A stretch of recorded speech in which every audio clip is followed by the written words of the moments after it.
Hey, Amy Posner here. Today, we are going to talk about the what. And if you notice, we're going through these journalistically, right? The W's, who, what, when, where. There's also the how, the H. But anyway, today, we're going to talk about what.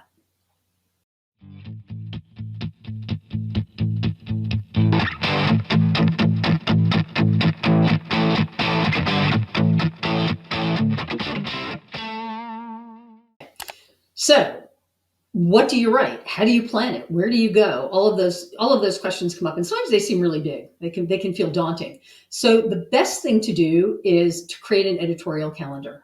It's a roadmap.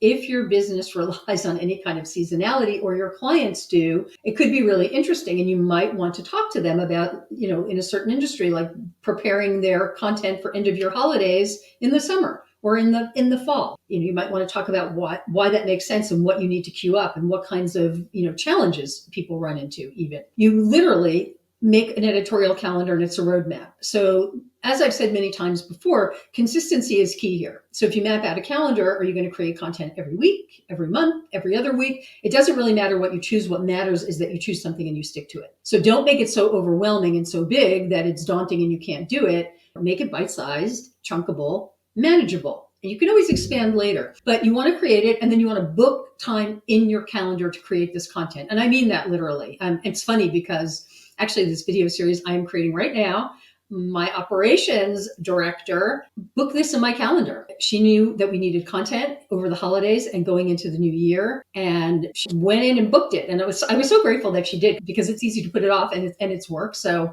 then create a batching plan. This is the best way to get over the hump of what will I say and when will I say it? Because as I've said before, the hardest thing is getting started. Getting started in anything, right? Getting started in creating a content calendar and putting it out there. Getting started when you sit down to do a project, right? There's always a lot of fuss in getting started with anything. But if you batch content, it's really easy, and it doesn't feel as big a task, right? It's not onerous. If you sit down and create 5 pithy pieces in a couple of hours, it's way better than, finding that hour each week, and then, having enough advance time. If there's something that needs to be done with your content, like in this case where I have to have a video edited, someone else does that.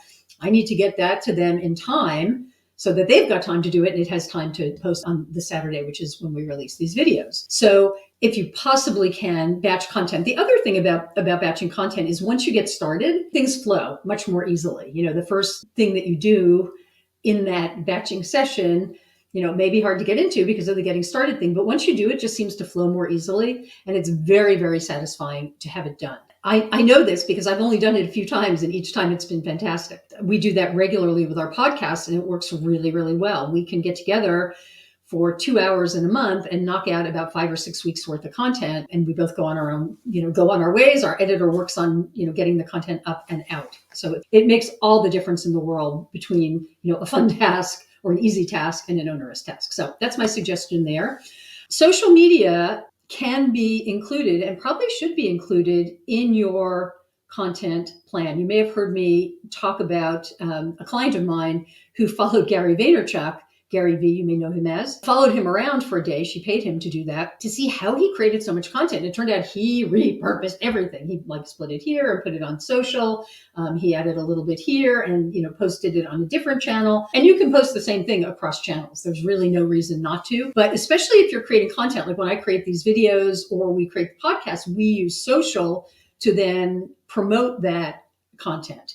And so it's a great way to get out, and your list is too, but we'll talk about that in a different video. But it's a great way to let people know, hey, there's a new piece of content. Here it is. Might be of interest to you, might be relevant. And, if you do it right and you do it consistently and over time, you'll get people sharing your content as well, which it just expands your reach. And it's a great way to use social. Some of the content will fit on some of the social platforms if it's, it's short and pithy. So don't overlook that as well. You just want to think of what could maximize the distribution and the eyeballs on every, or the ears, on every piece of content you create, right? How can you get the most traction from each thing? And that's something you really want to give some thought to, because if you're going to go to the trouble to do the work to create the content, you want people to be exposed to it and people to see it. So create an editorial calendar, consider a batching plan. When can you fit that into your schedule, and then book it. Literally book it. Go to your calendar and and book it. Once you create your editorial calendar, it's like, you know what you're going to create. Now carve out the time to create it and think about anything that needs to be done. If you need a proofreader or an editor or any type of other service on that content, think about that in your planning schedule. Now I just want to say one thing here as I wind up. Back in the days of print media, magazines, they have their editorial calendar laid out often years in advance. And so they know, in the spring issue, we're going to be talking about X. And they've got their issues prepared 2 months in advance. They're going to press, they're done, they're edited. But if you can tap into their editorial calendar, you can find out what you might submit to them that's relevant. And the sooner in advance you do it based on their editorial calendar, which you can always get from their marketing departments, it's not a hard thing to come by. But once you know that, you can dovetail some of your content to get it onto platforms where your audience hangs out. So I hope this was helpful. I hope you're starting to feel motivated about creating content. In the next video, we'll talk about when. If you'd like to be notified, click the bell and you will be notified when that comes out.